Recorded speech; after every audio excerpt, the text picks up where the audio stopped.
When we ask ourselves for solutions of how we can reduce crime in KC, we need to ask ourselves this question: how can the youth of this generation help reduce crime in our city? Our solution? Your youth is the way. A couple weeks ago, we created a survey. We interviewed a few people from the Second Chance program and asked them about their experience with the police. You may be wondering what some of those responses were, but we'll have to wait till the end. Over the past few weeks, me and Maddie had the pleasure of working alongside the KC Metropolitan Crime Commission, specifically through their two specific programs of Crime Stoppers and the Second Chance Risk Reduction Center.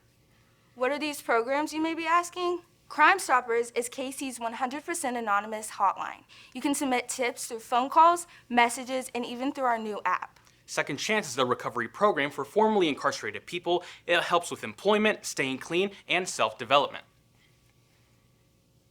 First, let's get real.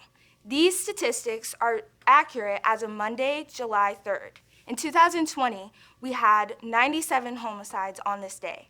In 2021, we had 76 homicides on this day. In 2022, that number decreased to 74, but as of this year on Monday, there are 99 homicides. According to the Bureau of Justice Statistics, 60% of formerly incarcerated people struggle with unemployment, and of that number, 15% become homeless by the end of their first year of freedom. While we could go on and on about crime rates, sad statistics, and overall discouraging facts, we want to present you with our positive outlook on these things. The problem is this: 1, we have higher crime rates than ever. 2, youth are underestimated and are beginning to underestimate themselves. 3, the people that are personally affected by incarceration are not the ones we are focusing on. And 4, most of the youth aren't aware of how they can help. Solution 1, don't underestimate our youth, and youth, please don't underestimate yourselves. Aside from, let's break down our generation as human beings.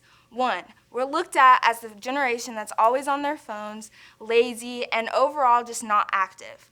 1, what if technology is used to educate people? 2, being headstrong is not a weakness and actually where we see the most change. 3, while laziness is something we all can work on, being reserved is not a bad thing, and reserved people are the most educated and best listeners. Oh, so you want to see our accomplishments in numbers? Let's take a look. 62% of Gen Z youth have either started or plan to start their own business, and 40% of Gen Z youth have become politically active. Now what we want to do is add reduced crime rates to this list. Solution 2, the youth that have been personally affected need us. There are approximately 2.6 million youth in the United States with incarcerated parents, and that youth, 75% of them become incarcerated after their parents.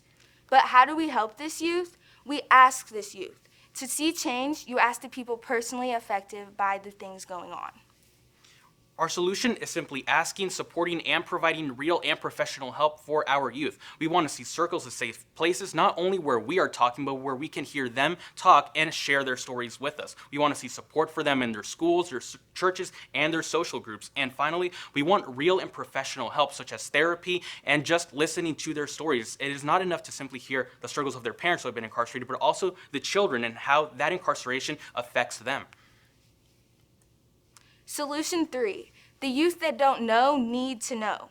Honestly, before working with the KC Crime Commission, we didn't really hear much about the youth. But the best educators, though, are the people with the first-hand experience. That's why not me or Jorge, not anyone, not any adult should be educating, but the youth actually affected. So how do we want to educate? We want to see formal education, informal education. The bottom line is a need for communication, open, honest, and raw conversations. In conclusion, this is our vision. We want to see healing. We will lead less youth into growing up and becoming incarcerated if we actually listen to their stories and hear what they want to see in their communities, the change that they need, and how the programs in our city can help in that way. The affected need to educate the unaffected and the uninformed, and making the affected feel safe enough to share their stories. We want to leave you with this. When asked, what was your relationship like with the police growing up, our client answered, I was taught to not fear the police, but because of this, my child fears them now. One person's experience can affect another's whole life. That is exactly why we're here today. We want to make the effect a good effect. Thank you. And don't you dare forget, Your youth is the way.